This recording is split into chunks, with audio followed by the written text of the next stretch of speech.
Okay, so it's journal number 7. I'm gonna again be doing my posting from the Grunland text. I just really enjoy it, especially being from a Christian perspective.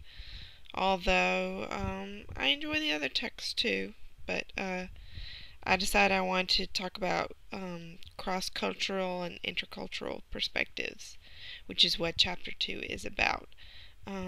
I really thought that it was cool the information presented in the beginning talking about the Hindu Indian warrior subcase, where like there was almost like a short marriage between a woman and a man, then they divorce, and then the woman lives with, I think it said like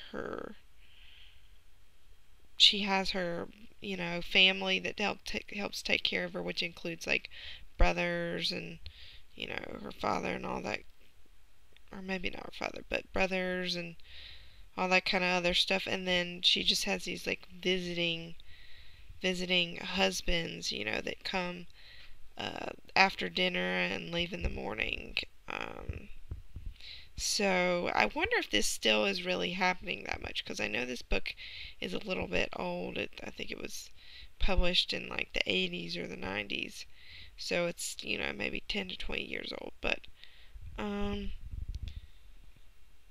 definitely glad marriage is not like that, in our culture, because, while, it might be fun to have a new guy every night, it just doesn't seem very satisfying emotionally and intimately. And,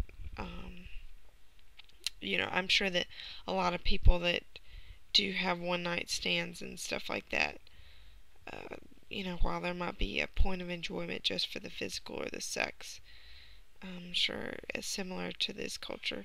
There's not as much, like intimacy and connection and commitment, of course.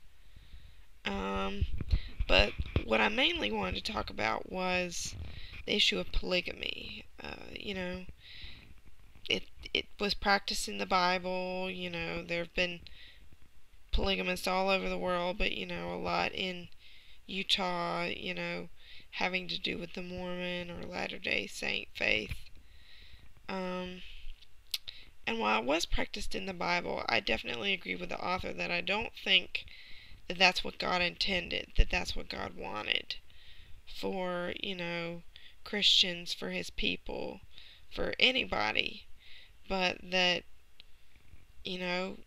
people just made that choice. So whether, I think they're really, I think the author doesn't really have, a whole lot of scripture that really talks about whether, it's, oh, I'm sorry, it's kind of late tonight, whether it's, a sin or not. I definitely feel like when the men had concubines and all that kind of other stuff, that probably was a sin. I mean, that's not, these women were not his, wife, even though they technically were her maidservant or whatever else.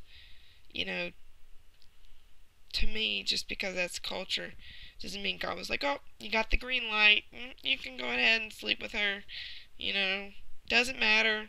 It's as if you're sleeping with your wife, same thing, even though, she's probably, 50 pounds lighter and looks a whole lot better. Um, you know, I know the book talks about the different types of polygamy and how a lot of them are political arrangements and whatnot, and I can certainly see that, but I mean, make a political alliance some other way. Why does it have to involve people's lives and their marriages and children and all that kind of stuff? I don't know. It's too much for me. I definitely don't agree with polygamy. I think that more than one spouse is too much for anybody.